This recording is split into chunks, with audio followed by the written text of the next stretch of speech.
Hey guys, how you doing? This is Travis P11. I'd like to welcome you back to the channel. Well, it's a couple days before Easter and I'm trying to get some stuff done around the house, check a few more items off that honey-do list, and it's time for an oil change. As you know, I featured this in a video about a year ago. It's a 95 Honda Civic Si that we purchased from the kids of the original owner. And it's got 160,000 miles on it, but it's been incredibly meticulously maintained. Well, the previous owners on it had done an oil change about 1,500 miles ago, and you know, it's been about a year. So I thought to myself, you know, let's just go ahead and do an oil change and go and get it over with. Now, I'm totally comfortable doing most work on cars, short of like a transmission or a transfer case removal or an engine removal. There's a lot of basic maintenance I can do.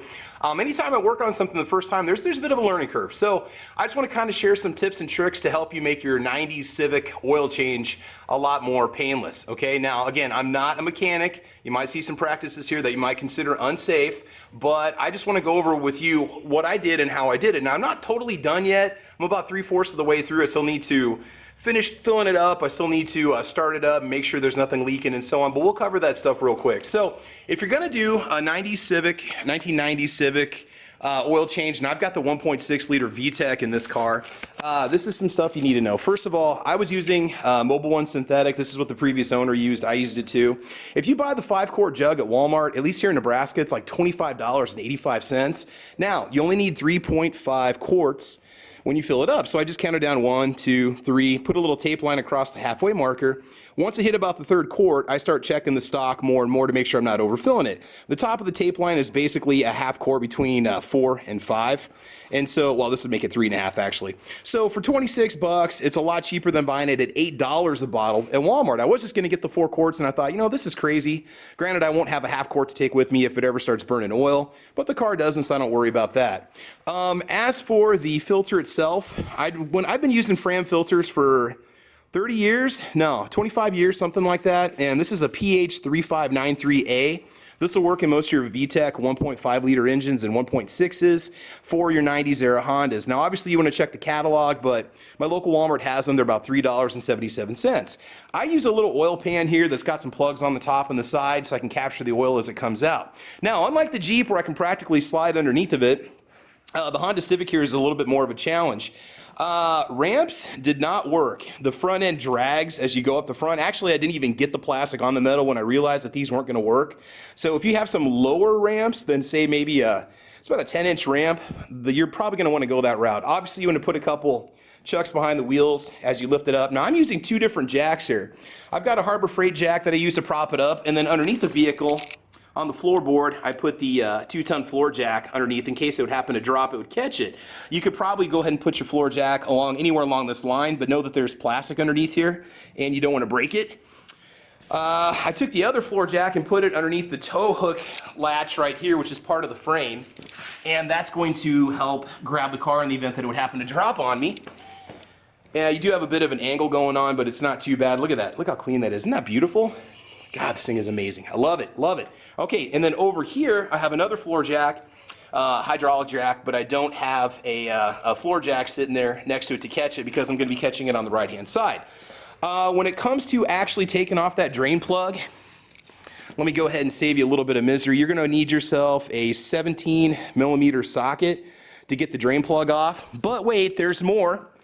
Once you take that drain plug off, it's aluminum, so it's going to deform. See, my Jeep doesn't have this, and so it's a bit, let's zoom in for you here and get some sharpness going on. So these are going to deform. You should only use these one time. You can buy these at your local auto parts stores, and if you do go pick them up, these are just the Dorman replacements. I actually have some Honda ones coming in the mail from eBay. I just didn't want to mess with it this time. So these are M14. I'm assuming they're a 14mm oil drain plug gasket. Okay, so once you drain it, it does take a while for it to drain. The biggest challenge that I've dealt with so far, and it's just because I'm not always 100% comfortable being totally underneath this vehicle, is when it comes time to reach the oil filter. Let me show you this here. When it comes time to actually reach the oil filter, I don't know if you guys can see that, it is way back there. It's that orange Fram filter you see right there. Okay, that's the back of the filter. So when you unscrew it, unless you have this thing up on a lift, it is really hard to catch that oil as it comes out, and so it's going to run on this little plate underneath the oil filter and then just run all the way down the oil pan, which is a bit of a mess. I did clean it up. The other thing that's a challenge is actually getting to the oil filter itself. Man, okay, so you've got the oil pan right here. You have to go in front of the oil pan all the way up and reach around and unscrew the oil filter. Now I've got some medium-sized arms. I didn't have too much trouble with it. It's just kind of awkward because you cannot get it from the sides unless you were comfortable having a small child or a very thin human being put their arms down there in the side to unscrew that and take it out. It's going to be messy. It's going to run all over the place. So you want to make sure you got your oil drain pan ready to go. I'm just kind of letting the oil settle here before I check the oil level. And then I think we're going to be all set. So that's pretty much it. I didn't see any of the Zerk fittings underneath the front for grease, so I don't think there's any place that you need to grease. Now, I don't have an instruction manual for this car. I mean, I've got the owner's manual, but I don't have a maintenance manual for it, so I really can't tell you if there's any kind of grease settings for it. So those are some of the basic things that you need to know. You can go through 5W30 oil. Full synthetic is what I use in this. Underneath there, it's pretty easy to get to in terms of the plug, draining it, etc. But just make sure you get those replacement gaskets. You want to make sure the oil is nice and warm before you start to drain it. Please make sure you've got floor jacks. If you're using a hydraulic jack, you want to make sure you do this on a flat, hard surface so the car doesn't fall off on you. We have people get killed every year doing that. Make sure you set the park brake.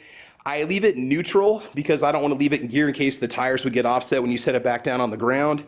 And then I got those little chucks behind the back wheels. So that's pretty much what it's taken for me to do this. And I'm hoping next time I could do something like this within about an hour because I'm a little more knowledgeable on what I need to do. I'll write down some of the basic things I need to know and go from there. So before you just go ahead and take the filter off, and we'll first take the plug off and then take the filter and drain everything, you want to make sure you got all the right parts and supplies. So guys, that is basically it. Thank you for hanging out with me today in the garage. It's a little bit messy. We're going to do some spring cleaning here and get things taken care of. Got a lot more content heading your way, so do make sure that you follow the channel. A lot of range tests coming up. I've been featuring a lot of stuff over on Patreon too. So if you are a supporter of the channel over on Patreon, you get to see the videos before everybody else. So one of the few rewards I do for my patrons. I don't really host any Patreon exclusive chats. I might do some at one point or another just to let you know. But do make sure you keep watching. Lots of fun content coming your way. So these are some basic tips that you can follow if you are going to be doing your own oil change on a Honda Civic Si. Just little things that could cost you time, little things that I found kind of annoying when I finally jacked it up and got underneath there to look at and see what I was dealing with. So I really should have paid attention to the filter before I popped the hood and lifted everything up and got underneath there just to make sure that I knew what I was getting myself into. I could not get an oil filter tool to loosen the filter, so I had to just do it by hand, and it did unscrew. I made sure when I tightened it back up that I didn't, over tighten it and so on. So anyway, that's it, guys. Thanks for watching today. If you like what you see, please like or subscribe. You can check me out on Facebook, Twitter, Instagram. I'm also on gunchannels.com. You can find me over on GunTube with the channel Travis P11. Eventually, my links for those videos will go back to gunchannels.com. And Saturday mornings, we got a podcast called Caliber Corner. So from Lexington, Nebraska, guys, I want you to have fun, be safe. Please be safe if you're doing your own oil changes. Do it the right way. I'm sure I'm probably going to have people freak out when they watch this video and give me some tips and advice and things I shouldn't be doing. Try to do it as carefully as I can, kind of a home mechanic. So that's it, guys. I want y'all to have fun, be safe, have a great week, have a great Easter, and as you know, we'll talk to you soon. All right, take care. Bye-bye.